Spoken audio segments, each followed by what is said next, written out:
Queridos, graça e paz, vamos dar continuidade à nossa série, a série do Evangelho segundo escreveu João. Vamos começar hoje a meditarmos no capítulo 7. Até aqui, muitas verdades foram reveladas aos nossos corações. Já gravamos 51 partes até o capítulo 6. E eu creio que Deus tem muito para falar no nosso coração na leitura desse Evangelho maravilhoso, profundo. Meus irmãos, vocês não fazem ideia como esse Evangelho de João ele é profundo. E Deus falou profundamente ao meu coração um tempo atrás, lendo esse Evangelho. Eu já gravei essa série de João um tempo atrás, quando eu não tinha canal. Gravei pelo WhatsApp, pela lista de transmissão. A série durou, se eu não me engano, 136 partes, se eu não me engano. E foi, sim, maravilhoso. E depois que eu abri o canal, o Espírito Santo grava de novo a série de João. Então, é claro que é quase impossível vocês acompanharem todas as mensagens de João, mas eu creio que cada gravação o Espírito pode falar profundamente na sua vida. Amém, queridos? Então, abra seu coração para a verdade. Vamos permitir que Jesus Cristo, que é o Espírito que perscruta as profundezas do Pai, possa nos revelar tesouros escondidos maravilhosos desse Evangelho de João. Amém, queridos? Lembrando que esse Evangelho foi escrito depois que João saiu da ilha de Patmos, depois daquele ambiente maravilhoso de revelação do livro de Revelação, Apocalipse, né? Ele, nessa vibe maravilhosa, ele escreveu o Evangelho de João, retratando a vida de Jesus num ângulo que os outros evangelhos não retratam.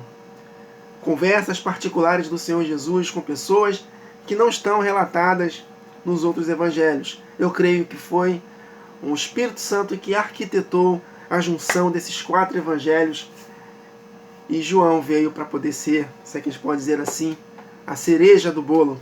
Não que os outros evangelhos não sejam inspiração de Deus, mas o Evangelho de João, ele trata da divindade de Cristo como os outros evangelhos não tratam, de forma mais simples, de forma mais profunda. Ao mesmo tempo simples, ao mesmo tempo profunda, meus irmãos. Amém? Vamos lá, dando continuidade. Passadas estas coisas, depois o capítulo 6, né, que Jesus teve aquele discurso duro com a multidão que estava seguindo a Jesus por causa da multiplicação dos pães e peixes. E passadas essas coisas, Jesus andava pela Galiléia, porque não desejava percorrer a Judéia, visto que os judeus procuravam matá-lo. Olha só que prudência do Senhor Jesus. Ele não foi tentado no deserto, né? Se joga do pináculo do templo, Satanás tentando a Jesus, que o Senhor dará ordens a seus anjos para que você não tropece. E Jesus, ele sabia que ele tinha uma missão, ele tinha que ir para a cruz, mas mesmo assim Jesus não tentava o Senhor. Olha que interessante, né? Jesus poderia fazer isso, eu vou para a cruz mesmo, estou sendo fiel, então eu vou passar sim, não vai me acontecer nada lá. Não, olha só que interessante. Jesus não desejava percorrer a Judéia, visto que os judeus procuravam matá-lo. Ou seja, naquele momento Jesus evitou passar pela Judéia, porque os judeus tentavam matá-lo. Olha a prudência de Jesus. Então, da mesma forma, meus irmãos, nós temos que tomar muito cuidado, porque nós temos um chamado. Mas se nós tentarmos a Deus, esse chamado ele pode ser estancado. E outra pessoa será levantada no nosso lugar. Porque os planos e propósitos de Deus são irrevogáveis. Então, ele nos levanta para cumprir essa missão. Se nós não formos fiéis, ele vai levantar outros de outra parte, né? Então, Jesus, olha aí, o Cordeiro de Deus sacrificado desde a fundação do mundo. No mundo do Espírito já estava tudo planejado, tudo pronto, tudo feito. Mas mesmo assim, Jesus, no tempo que ele esteve aqui, nesse momento aqui específico, e também na tentação no deserto, ele não tentou a Deus. Eu não vou passar ali naquele momento. Tá dando um tiroteio ali. Eu não quero nem saber. Eu tenho chamado, Deus é comigo, vou passar lá no meio do tiroteio. Vai levar uma bala na cabeça e vai morrer. Olha só, meus irmãos, como o Espírito Santo que está em nós é um espírito de equilíbrio, de moderação. Amém? Nós temos que estar sempre sensíveis à palavra. Está escrito. Amém? Então, perceberam? Vou ler de novo.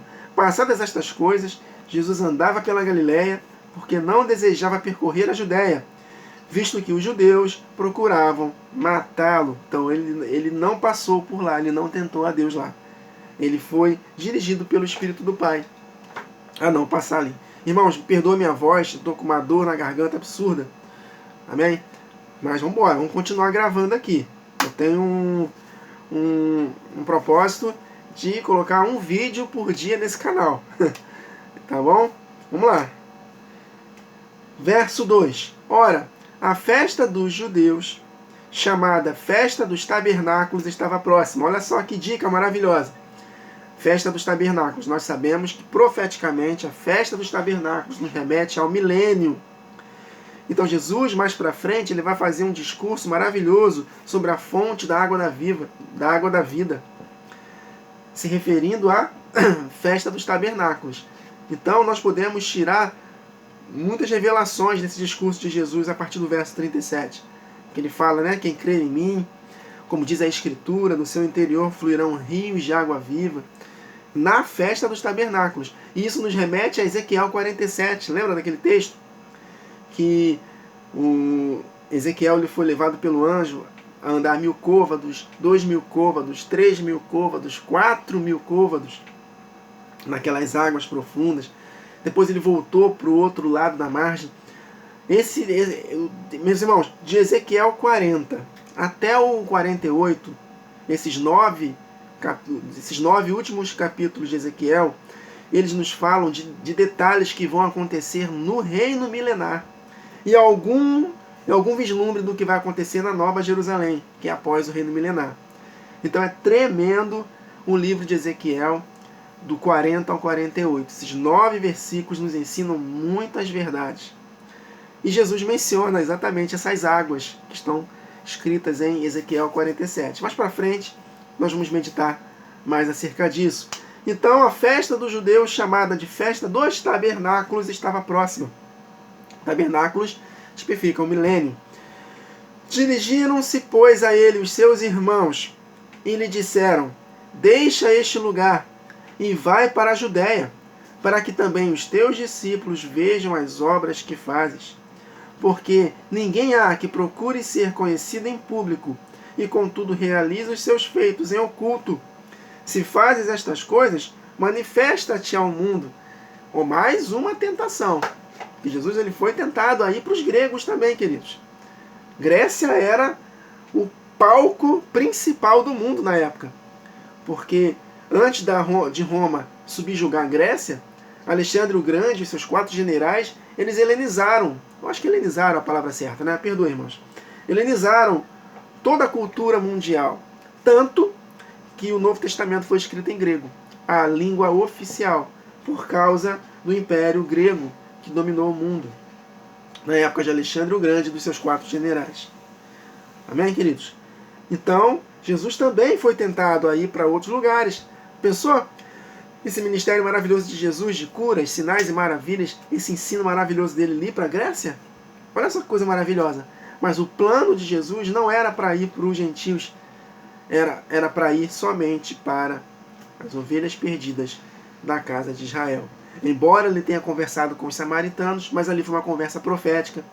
Se vocês acompanharam, quando nós meditamos no capítulo 4, nós compreendemos claramente que Jesus ficou 2 dias com o povo de Samaria, profeticamente falando, há cerca de 2000 anos. Olha aí, o ministério de Jesus para os gentios. Amém? Ali foi apenas um vislumbre do que iria acontecer. Mas para ir para os gregos, não era o momento de Jesus. Aí os seus irmãos estavam falando isso porque não criam nele. Pô, você não é o cara? Vai lá para o mundo lá, vai lá para fora. Né? Todos precisam te ver. Né? Porque no verso 5 João fala: pois nem mesmo seus irmãos criam nele. E Jesus respondeu: o meu tempo ainda não chegou, mas o vosso sempre está presente. Né? A sua incredulidade sempre está presente. Você não entende das coisas de Deus ainda, né, meus irmãos? Depois que Jesus ressuscitou, nós vemos que os irmãos de Jesus, não sei se todos, mas pelo menos Tiago, né, irmão de Jesus, ele que escreveu a epístola de Tiago aqui, se converteu, né, teve outro irmão de Jesus também que se converteu, enfim. Então, pois nem mesmo seus irmãos criam nele. Jesus disse, o meu tempo ainda não chegou, mas o vosso sempre está presente. Vamos ler aqui o texto de João 12. O tempo de Jesus não havia chegado para o mundo. Isso seria propagado pelos seus discípulos. Ou seja, por nós também, porque os seus discípulos eles anunciaram essa palavra em Judéia, Samaria e até os confins da terra. E chegou até nós. Então hoje nós somos as 12 tribos unidas, espiritualmente falando. Hoje Deus olha o seu povo como 12 tribos unidas no corpo de Cristo Jesus.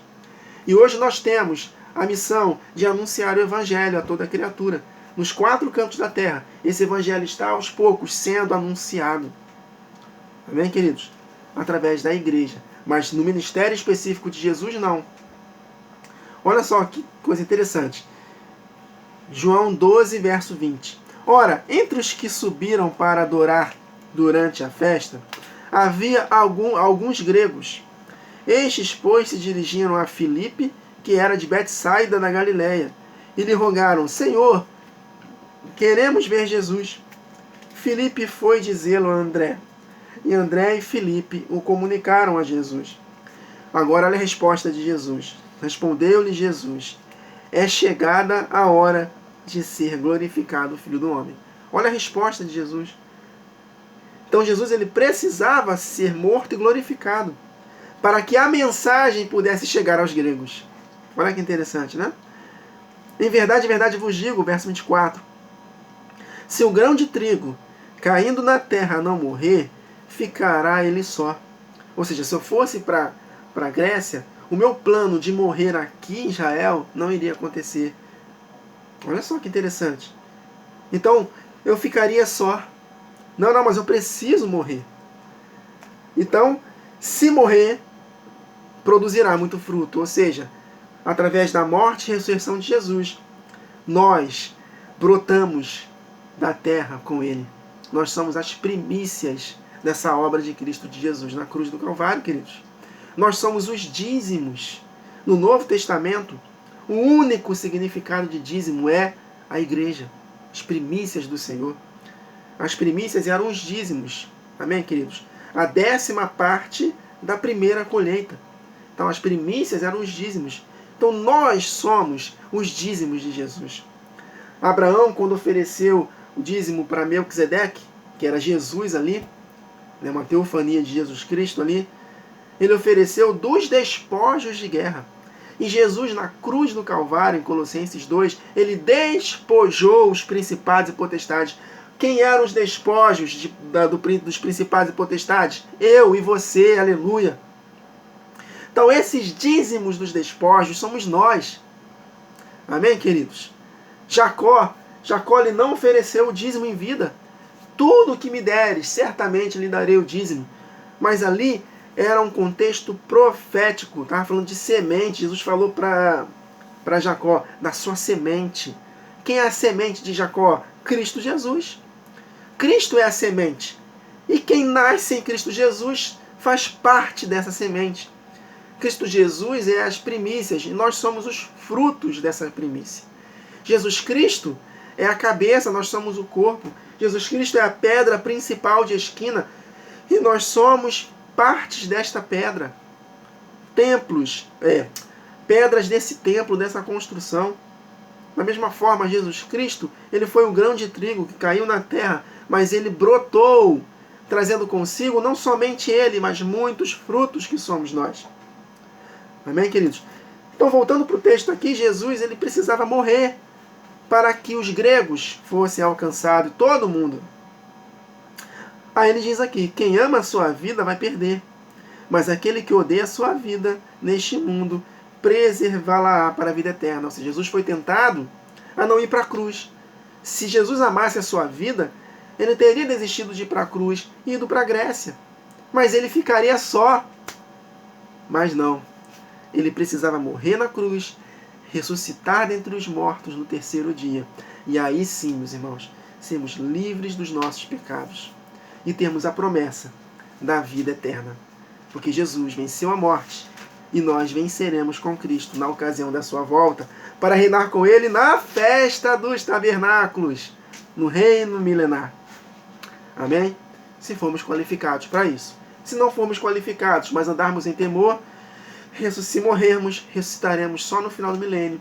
E aí seremos julgados no tribunal do trono branco pelas obras. E aí adentraremos junto com as nações no 8º dia, no dia eterno. Mas não teremos o privilégio de sermos sacerdotes de todas as nações. Não entra no milênio qualquer um. Amém, queridos? É como eu falei isso na última gravação de Salmos 119, verso 9. Eu mencionei lá. É como uma empresa, um processo seletivo de uma empresa. Muitos são chamados, mas poucos escolhidos. Uma empresa, sei lá, tem 50 vagas e 1000 pessoas, por exemplo, são selecionadas. E naquele processo de seleção, só 50 passam. Da mesma forma, o milênio. Essa analogia é muito própria para o milênio. Muitos são chamados, mas poucos escolhidos. Esses muitos chamados e poucos escolhidos, Jesus não está falando acerca de salvação, está falando de reino milenar. Amém? Muitos são chamados para irem para o milênio, mas poucos serão escolhidos. Poucos serão qualificados para reinar com Cristo no milênio. Amém, queridos? Para não perder muito o contexto, vamos lá. Apesar que o contexto aqui é festa dos tabernáculos, né? Não estamos muito afastados do contexto, não. Amém, queridos? Então, nessa primeira conversa de Jesus maravilhosa, né? O meu tempo ainda não chegou. Aí ele continua, verso 7. Não pode o mundo odiar vocês, está falando para os seus irmãos, mas a mim me odeia. Por que me odeia? Porque eu dou o testemunho a seu respeito que as suas obras são más. Meus irmãos, mexer na ferida do pecador que não quer se arrepender é igual mexer no osso velho de um cão. Vai pegar um osso velho de um cão, se não vai avançar para cima de você. Então, meus irmãos, a palavra de Deus na nossa boca, ela é mel na nossa boca, mas amarga no nosso ventre, por causa das objeções, das resistências, das perseguições, do juízo de Deus para quem não se arrepende.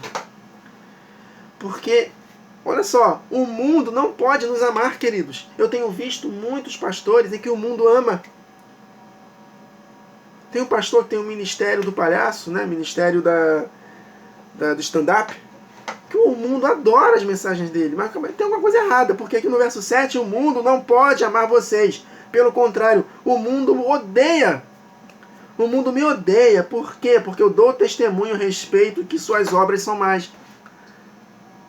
Então, quando nós mexemos na ferida do pecador, esse pecador que não quer se arrepender, ele vem para cima de nós como um cão que está segurando um osso que ele tanto gosta. Mas nós temos que pregar a verdade, queridos. Quer ouçam, quer deixem de ouvir. Se por acaso, né, o descondenado for eleito presidente, um ladrão, obviamente nós temos que respeitá-lo, né, obviamente, nós não devemos faltar com respeito com ele, né, embora ele seja de fato ladrão, seja uma pessoa endemoniada, seja tudo isso que nós já sabemos. Mas por causa da autoridade constituída em si, nós temos que respeitá-lo. Não devemos xingá-lo, né, não devemos, né, maltratá-lo nesse sentido. Tá bom? Conseguiram compreender a diferença? Nós não vamos aceitar as propostas dele, mas nós devemos respeito. Tá bom? Nunca me esqueço de Davi com Saul. Davi ele tinha duas oportunidades de matar Saul. E Saul estava endemoniado ali, perseguindo a Davi. E Davi, o que Davi falou? Eu não vou tocar no ungido do meu Senhor. Mas ele estava afastado, estava cheio de demônio. Mas ele não tocou no ungido do Senhor. Por quê? Davi respeitou a unção nele. Porque Davi ainda não havia assumido o lugar dele ainda. Então ele, por mais que fosse mau Saul, ele ainda estava governando sobre Jerusalém. Então, se o nosso amado de 9 dedos assumir a presidência, nós temos que respeitá-lo, não fazer mal a ele. Obviamente, não aceitando as suas propostas. Então, se ele assumir o governo, que eu acho muito provável que isso aconteça, infelizmente, por mais que a gente faça campanha para poder votar no outro, que também não acho ele um bom governante também. Eu creio que ele não vai mudar essa nação, mas não vai mesmo. Pelo menos não vai perseguir os cristãos. Aparentemente, tá, meus irmãos? Quem garante que ele no próximo mandato não vá trair os cristãos? A gente não sabe, queridos. A gente não sabe. A gente põe muitas esperanças em uma pessoa. Eu, particularmente, não creio que toda essa quantidade de profecia para o presidente seja de Deus. Não creio. Não creio. Para mim, é tudo visão do coração, tudo visões falsas. São os 400 profetas profetizando bênção, profetizando maravilhas, que ele vai ser o salvador da pátria, que Deus está com ele. Para mim, eu não creio nisso, meus irmãos, desculpa. Nunca tem se levantado tanto profetas nos nossos dias como nesse período das eleições. Meu Deus do céu, é muito profeta, muito, muito, muito. Então eu não creio, tá? Possa ser que eu esteja errado, né? Agora, mesmo que o Bolsonaro ganhe as eleições, eu vou continuar não crendo nessas visões, nessas profecias. Para mim é tudo visão do coração, não é de Deus. Porque, mesmo que ele vença, eu creio que até mesmo ele pode trair a nação, meus irmãos. Por quê? Estamos muito próximos do tempo do fim. E o espírito do anticristo está arquitetando tudo, planejando tudo, para que ele venha se manifestar. É claro que haverá nações que não vão aceitar a marca da besta. Por isso que vai haver muitas guerras. Mas o fato é que o espírito dele está aos poucos arquitetando tudo. Muito em breve, 10 nações serão levantadas, que são os 10 chifres de Daniel, capítulo 7, conectando com os 10 chifres de Apocalipse, da besta, conectando com os 10 dedos da estátua de Nabucodonosor. Depois que esses 10 reinos mundiais se levantarem, aí sim, meus irmãos, haverá grande avivamento da igreja, e na metade da semana o anticristo ele vai derrubar 3, vai assumir como chifre pequeno, e vai ser a grande tribulação. Então estamos muito próximos da última semana de Daniel. Então eu vejo boa parte das igrejas não preocupadas em anunciar o evangelho sem perseguição. Estão preocupadas em ter prosperidade, porque a grande maioria é pré-tribulacionista. Acha que Jesus pode voltar a qualquer momento, então vamos curtir a vida, ser próspero, pregar o evangelho, porque nós vemos na prática que o evangelho de fato não está sendo pregado nas igrejas, em boa parte das igrejas. Por exemplo, isso que a gente aprende aqui no canal não é quase ensinado nas igrejas. Tem alguma coisa errada, porque está tão claro na palavra, né? Mas o evangelho não está sendo pregado. Então, eu creio que Deus ele precisa dar uma chacoalhada na nação brasileira. E se Bolsonaro ganhar, eu creio que a igreja vai continuar a mesma coisa. Isso é uma percepção minha, tá, meus irmãos? Agora, se ele perder, aí a igreja vai começar a buscar a Deus melhor. Pode ter certeza disso. E a perseguição vai comer solta. Ainda que ele não persiga a igreja nos primeiros 2 anos, 3 anos, mas ele vai. Ele está com sangue nos olhos contra a igreja. Por quê? Porque a igreja está se aliançando com o presidente. Está se envolvendo muito com política. É um tiro no próprio pé, meus irmãos. A igreja não tem que se envolver com essas coisas. Amém? Eu não vejo isso na Bíblia. Se vocês me mostrarem na Bíblia, beleza, eu mudo de ideia. Eu não enxergo ninguém na Bíblia se aliançando com um rei ou com um imperador para que as coisas lá de fora melhorem. Eu não vejo isso na Bíblia, não vejo. Ah, Daniel trabalhou para os reis. Vai ver como ele foi perseguido. Vai ver que os planos e propósitos era para a palavra de Deus ser engrandecida. É para Jesus Cristo ser engrandecido ali. Né? O Pai e o Filho, né? O Deus Elohim. Para que eles fossem engrandecidos no Império da Babilônia. Mas nunca para que ele se aliançasse com o Estado e as coisas lá de fora melhorarem e não ter perseguição. Não, sempre teve perseguição contra o povo de Deus. Sempre.